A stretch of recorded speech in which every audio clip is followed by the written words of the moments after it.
position that they've picked up, and yeah, like I said, I'm staying open-minded. Yeah, I think I'll give it this half and see where we're at. It is international debut. Obviously, it does it warrants attention though. First round here, and certainly not an easy opponent in Karmine Corp either. And this composition, even coming out from the EMEA side, certainly a little unorthodox. And for now, taking their time around the map. Looks like they do want to at least test towards the B site for now. That's why you might be tested here. Again, being suppressed, won't have use of that headhunter for the time being. The Karmine Corp don't follow through. So, they've got a 3-play stack on long still. Essentially, I mean, you've got one towards Zero, I guess, but they're not over pushing, not trying to maybe hit that flank, but it's there. Headhunter comes back around and does find where it wants to be. Shin's gone down. YuiChEn not noted as well, so he can stay tucked in here. Yeah, completely unconsidered here. ScreaM drifts a little further forwards. TZH's going to find a couple of freebies outside A lobby. Lovely. And it's only Newzera to try and recover this in a 1v5 here. It's really nicely played out by FPX, actually. Love that. And TZH just going to keep farming it forward. That's 3. The Sheriff's coming out, though, for Karmine Corp, so not completely out of the woods just yet, but already aggression. And willingness to commit behind it, too. And this is across the map. You've got two Both players extremities. happy to fight over towards A Long, one towards Sewer, and C Long had commitment behind it. B was left completely open. Glaring the smokes outside B site as well, inside of FPX. I think on the back of that knife being invested from ScreaM. Faultline not going to catch anything, and so I don't think that was the intention, but a load of information picked up by A Yang here. Actually beautiful control of the entire map here from FPX. Yeah, punished though in the follow-up from Nivera. Stunning shot on towards TZH, and that does open up the map, and the rotations might take a second or two. You see the sprint coming out from BerLIN, yeah. Has to give away somewhat of the game as well. And we'll have the follow-up to be noted here, suppressed. But this isn't where the attacking side are heading now.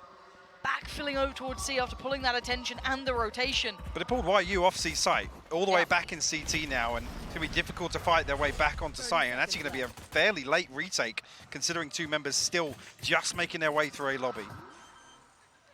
Teleport's ready. What do they do with this now? It's all down to this, really, and that's a perfect start, actually. Taking down ScreaM opens up opportunities. Nothing feels particularly safe. They can try and fold towards CT, but there is a player here. Why are you sitting towards CT? Doesn't get the inkling. He does now. Good tag, falls back, gets the frag, looks for the follow. Oh! Stunning shot, needs another. He's got support now, and it falls to pieces. Just one left alive. Great work from FPX here. I say it was going to be very late. It's on the back of a little further aggression in towards CT. I think they're just very conscious of the fact that they've got an awful lot to work with on site, but with YU tucked in that deep, I mean, he was even later than the two players that actually made their way all the way across from A lobby. FPX, luckily, pulling that retake off. We'll find themselves 2 up. Another round, though, that Nivera able to punish here, find first blood. I mean, the map 1 was so one-sided in terms of the first bloods. And the difficulty being that FPX were really struggling to actually even trade out those first bloods or convert those 4v5s. I do want to see how they adjust this for Karmine Corp. Now, this time around, the buy is out. I want to see how they handle this extremity pressure that we've seen somewhat consistently, right? And we're seeing it again. BerLIN happy to get into the mix. Yes, this time with Spectres, though, so they do have that bonus round to play with, so why not? And oh, lovely. Navigating around the side. BerLIN really working it out. The timing could not have been worse for Shin. Gets to slip away into the night and does great deals of damage here. YuiChEn got himself a pocket to play. This is the top of C Long. ScreaM actually sharp to it. We'll find the kill. Now YU left to hold on to C site. A Yang might just get caught on the timing here in this rotation through spawn, but ScreaM looking to tuck inside. Window for the time being. Respecting this headhunter for the time being. But Spike slowly making his way this direction. Newzera will fall way ahead of this execution coming through. Why are you absolutely having a tear of a round? Potential for another here too. 3 more bullets to play with. Not gonna happen. XMS and the boys do make it up towards C-Long. They do finally get that nice synergy building towards the site. Ayang's still here and still doing so much oh no! Oh dearie me. It's all gone Pete Tong. We're down to a 1v2. BerLIN and TZH. And ScreaM just wants to get something on his side, at least the time now. Rifle still to hand, no utility for 10 more seconds to play with. Prowler, Horn goes up, does now reveal position. Free fight on the first, and there's no trade. The paranoia, offset on the timing, not good enough to deal with ScreaM. Closing out in style, a clean. Well, it was devised. Map 1, throw it out the window. I'm loving this FPX. I think the stark contrast being, we had the conversation during Lotus that there was a real lack of, game plan in the early round for FPX, and here it's totally different. I was going to say, actually, BerLIN looking to capitalize on the flash. ScreaM actually with the punish through the smoke. Potentially create an opening here, but XMS punished, but Newzera has slipped into hell. Okay, that could be something. How far does he get in? It looks like they're, the shot! So well considered, took his time with it on the second. TZH, again, the consideration here from both sides is perfect. We're in a 3v3, but look at the buy that's being made to work with here for Karmine Corp.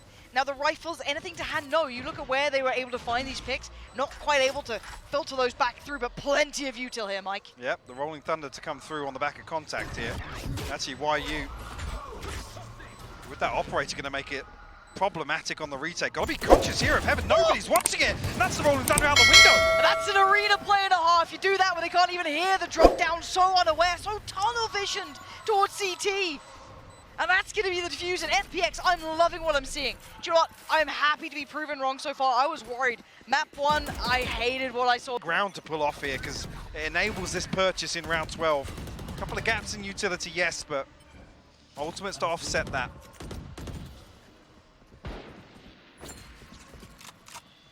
To business, it sounds like. TZH going to post himself right up in towards the corner. Prowler goes towards sewer, similar to scenes prior. And now filled by Ayang. But now this time TZH did really well in the pistol here, but a little bit of a different scenario, but still the stinger good for it. TP's away, doesn't get the chance to get the gun out, but backfilled here. Lovely work. Keeps favorable numbers to FPX, but he needs to get a move on. He's being closed down on, and now he can't escape that corner. Nivera looking to TP all the way back in. Actually going to commit to this. BerLIN's got his hands full here. They're able to TP away from the C's. Counter roll as well. Should have good info on this. Not going to find Nivera though. And actually, tell a lie, they do. And I thought they may have another shot. This BerLIN just flies out, finds one down to the 1v1. WudiYuChEn! Dead and buried, gap is closed. It could not be closer now. Definitely how FPX's early round is. Whether or not coming out of this timeout, FPX is going to look to switch things up. All right, so ScreaM denied the ability to at least peek towards long, but beyond that, here's the switch. An early walk here like from Shin. But we have been seeing this wall used a couple of times, but this, you can see what it's facilitating now. Oh, and this saw where someone might be walking it. I don't think they heard a step. Well, they dropped the wall as well, that's the thing. So Shin diligent. is under the blanket of safety that FPX provide with that Viper wall. So diligent, I love seeing that. And they've got the first pick. If they get any indicator the players have been drawn off of the extremities, then they can start exploring it. Already, the horn goes up, and they're actually aggressing down middle screen. This might be a little bit out of whack, but it works out. He finds one, Newzera with another, and maybe the brawl is going to finally pay off for Karmine Corp. But this is not something you want to depend upon. Is this repeatable? Who knows? But for now, they finally have a player advantage. They're running A. Should hear this as well. Look on the X-ray. YU wasn't too far off with that. ScreaM 52 HP, Nivera 43. One off the Rolling Thunder, so won't have that available. No fault line available just yet. And the paranoia sent very early. Two caught with the C's as well, Lauren. And one should be up now. The timing is going to be terrifying. This is going to put it all in the other player's hands. Oh my word! Needs one bullet. It's not going to get it. Newzera survives. You can see the frustration from YU as well. Desperately tried. Absolute sitter considering some of the shots he's been hitting. Wow. But by the skin of their teeth, Karmine Corp scraped 11 here and knocking on the door at 12 considering this purchase. Careful here. Karmine Corp keep just throwing sheriffs into some of these rounds. I feel like that ScreaM and Nivera liquid effect still in play for them. Force something into some of them. Hero rifle for ScreaM, and he's down at 750. Well, this could certainly turn the game on its head now. So worried it would have petered out in the second half. I think we made that clear. After map 1, I think anyone given the eye test wasn't too enamored with what they saw, but this is a whole different beast. Shin, though, gets a free chance at it, and he gets one. Good trade, doesn't let it go out of control. XMS finally tested, but the paranoia there, the Seeker there, it's just a pour on of utility. And there's no escape for Nivera. Yes, Newzera's there, but again, they are just overwhelmed at this point, but do they hit the brakes? They do. ScreaM's on the flank, but by now, how much can he get done? I'm not sure if that's a miscommunication there. Newzera catches a massive fault line, but doesn't actually swing off that. Nivera punished for it. Ayan creeping closer and closer. XMS shut down here. Newzera next up. He will fall, and ScreaM is stuck behind the trap. What you gonna do now, ScreaM? Got the sight, and it looks like they're about to get 12. This game went from looking comfortable, looking pretty good, a little quirky at times, but this, gotta say, Karmine Corp falling short of an answer in my book. A lot of greatness shown from FPX, can't deny that, but this is, where is the answer? A lot of the questions that we came in with initially in this game were, okay, the in-game leadership, how does that look? How does that maybe affect ScreaM's individual performance? Well, he's still sitting on 18, he's still looking pretty solid individually. Hasn't played bad at all. No? It's been some of the inability to really adjust to what FPX employed in the early rounds. Like I said, there wasn't an awful lot of flash to what FPX were doing. It was just a lack of response from Karmine Corp. Maybe that is, what Josh was alluding to earlier, relieve some of the pressure from a player like ScreaM, but here on the KO, an awful lot for him, but Nivera's there ready to swing off the fault line. Yeah. Something going wrong, but now something going oh so right for FPX. Quick intentions towards the B site, lots of utility poured on through. A little bit of a trade out here, but the site's theirs. It's been won, and it's a quick plant as well. Maybe a counter. Oh yes, Shin gonna commit his right back through, but again, that may only catch 2 of the players here. Looking at the back lines, it's only ScreaM to try and be the disruptive factor towards that. Yeah, and WudiYuChEn wise to it already. With a lack of pressure on site, he can just post up on this position. Paranoia not going to catch anything. Nobody in backside. BerLIN playing inside his poison orb could cause problems for Karmine Corp. Oh, quick trade though. XMS not going to drop the ball just yet, but now called to attention. They have to be careful of that spike. A tap towards it will draw eyes. ScreaM now in the back lines being a problem. 3-man face. Karmine Corp desperately trying to fight and falling to